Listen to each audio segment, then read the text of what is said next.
Walter Glenn Bowron, Lieutenant JG, United States Coast Guard.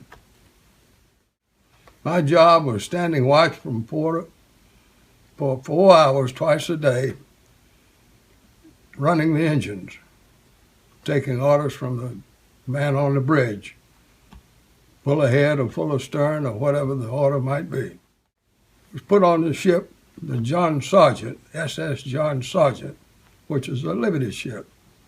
As a member of the Coast Guard, I was an engineering personnel, so I was an engineering officer aboard my first ship. And it was a break-in for me in my initial voyage, and we went to Casablanca, North Africa. If you recall, there was a meeting in North Africa, Casablanca. Roosevelt, Stalin, Churchill. It was called the Casablanca Conference. Now, each head of state carried some of their closest aides with them. The English, Churchill had a man by the name of Lord Cunningham, who was the first Lord of the British Admiralty at that time. My grandmother in Birmingham was named Ada Cunningham. And before I went into the service, she said, "Glenn, if you ever get to England, you've got a relative there, the family of Cunninghams." So now let's go back to Casablanca. I had just come aboard 6 weeks before when we hit Casablanca.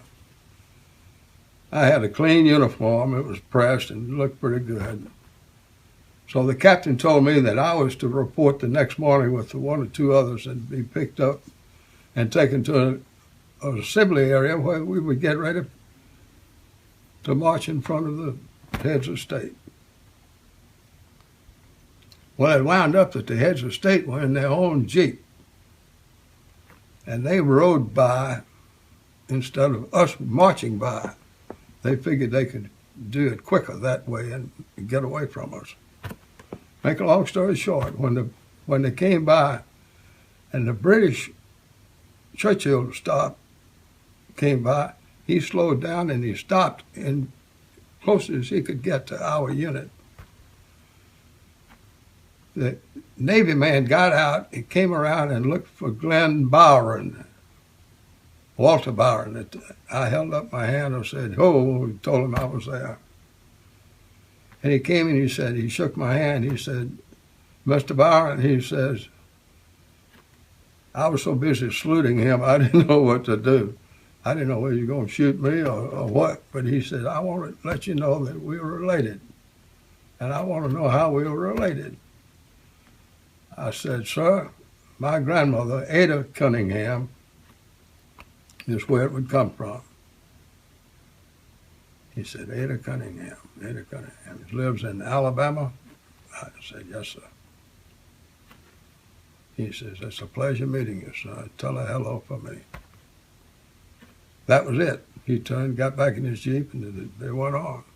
That was a highlight of my entire service, getting to meet a relative who happened to be the first officer of the British Navy.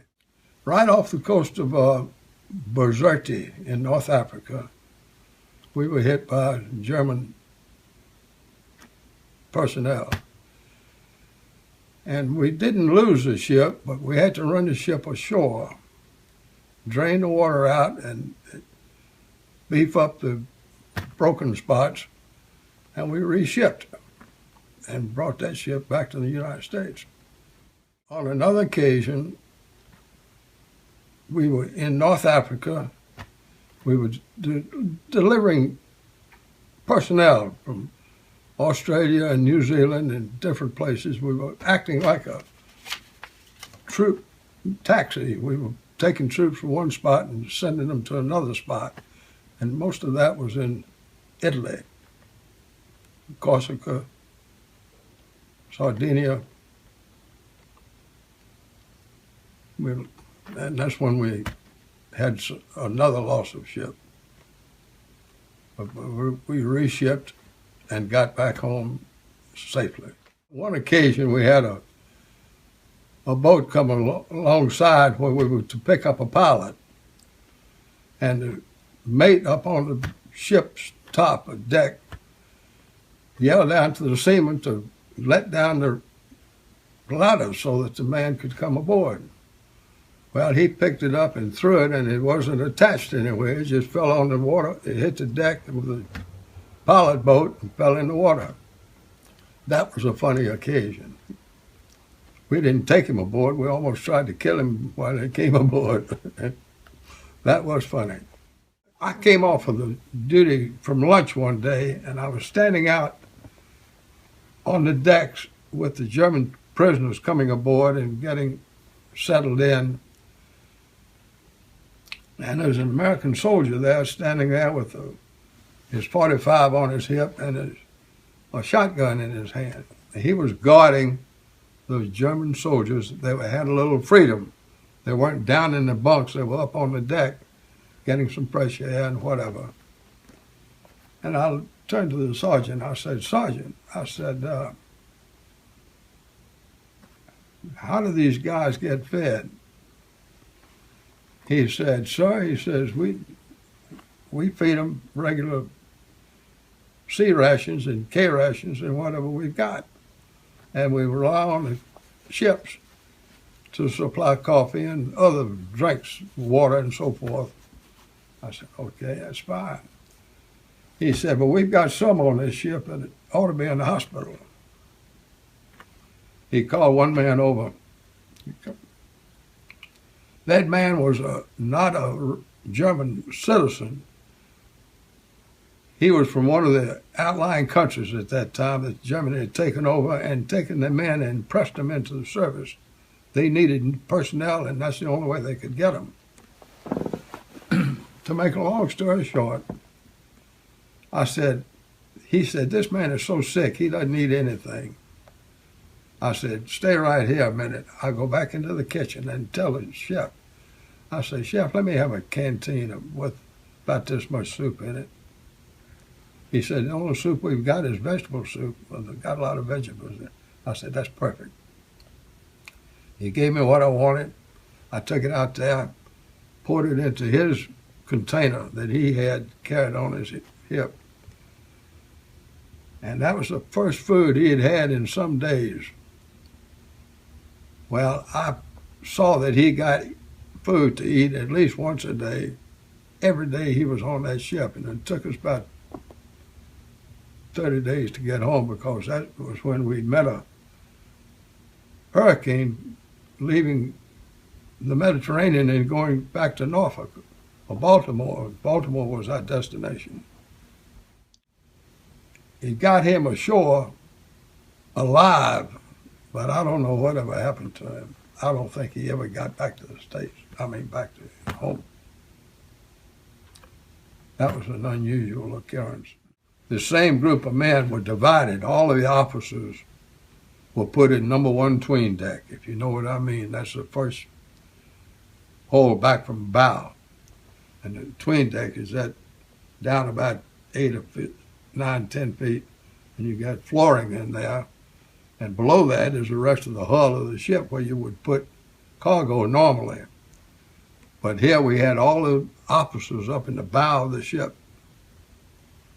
And the soldiers, the German soldiers were back in 4 and 5, mostly 4 tween deck, and that's all they needed.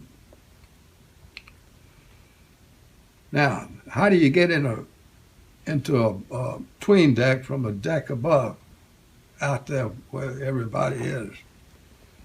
You got a little ladder made out of pipe, about this wide, just enough room for a big boot to fit in. And you climb one over the other, one hand at a time. And you got about 8 to 10 feet here to get over. Now, what do these officers down there have in the way of sanitation supplies or whatever? They don't have a damn thing. They've got a big 40-gallon drum like the ones you see outside of a filling station or whatever. Top taken out and a half top put back on. That's where they're sat to go to the bathroom. Now, they're a bunch of officers. Who in the world is going to empty that thing when it gets to where it needs emptying? They call the guard and they say, "Guard, we need some help down there to empty that." He says, "Look around you. You've got all the help you need. You get it up." So the officers now build this thing up, and now they've got to come up this little ladder. How you going to get a 40-gallon drum up there? You know how much a liquid weighs? It. So they said they needed some line rope. So they did make a rope, and they allowed them to take that rope, and 8 or 10 people pulling from the top and 1 or 2 going from the bottom. They couldn't go just up the stairs, up that ladder. Colonels, majors, all rank. And the poorest lieutenant or captain in there is the ones that caught the trouble because they were the youngest in rank, and they had to do it. They were ordered to do it, and they did it. Now, that's a funny story. What you did, they learned after the first trip, about every hour that damn thing would go up, and because it didn't have but just a small amount of liquid in it, or whatever. Now, that's a funny story. Brought this out simply because it's a bunch of nothing.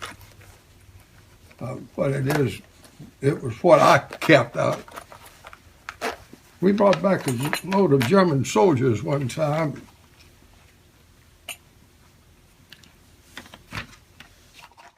These were the epaulets that some young non-com or whatever wore. I don't know what it means as rank goes. This is a belt buckle off of a German soldier's belt buckle and a badge that he wore somewhere on his uniform. I brought back one or 2 firearms, but I have since given those to one of my children. The war's over, and I come back to school. I was in Auburn, Alabama, at API at that time. It's Auburn University today. Finished my education, got my degree in mechanical engineering. Went to work for a corporation that no longer exists, known as Union Carbide. They were the people in the old days for you that made ever-ready batteries, pressed-on antifreeze for the automobiles, and other more technical chemicals and stuff. I was with the Lindy division of Union Carbide, which was the manufacturing of oxygen and other gases. They made the tools that you used to weld with and so forth. And so I went to work for them, and they sent me, of all places, to Oak Ridge, Tennessee, because they had the prime contract with the government to make the atomic bomb in Oak Ridge, or to experiment with it. So I was there for a few months. At that time, they told me I had had my stay there. You report back to Birmingham, and they put me in the field as a salesperson for them. I covered at one point, I covered 6.5 southeastern states. Then they gave me another job, and I just stayed in one particular territory. During the time that I was in, when I moved, I went there as a salesperson, and I met von Braun.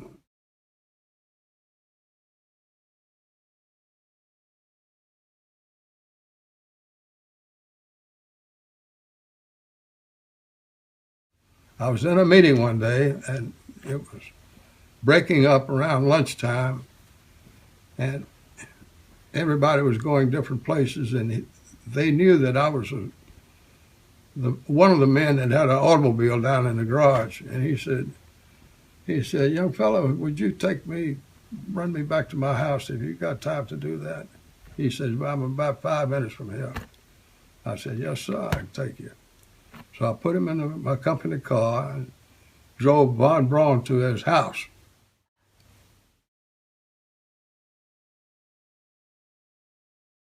I can sit here now at 90, going on 92, and say that, yeah, I learned a lot about it, but I don't know that I did, except for the fact that we got to keep this country as strong as we can possibly do it. I would be most unhappy if we just did away with something that we should have kept. And I want to see our boys strong and healthy and given the latest of armaments and so forth so they can do the job. And God bless them all, every one of them. That's my story. I want to thank you for coming out and giving me an opportunity to blow off.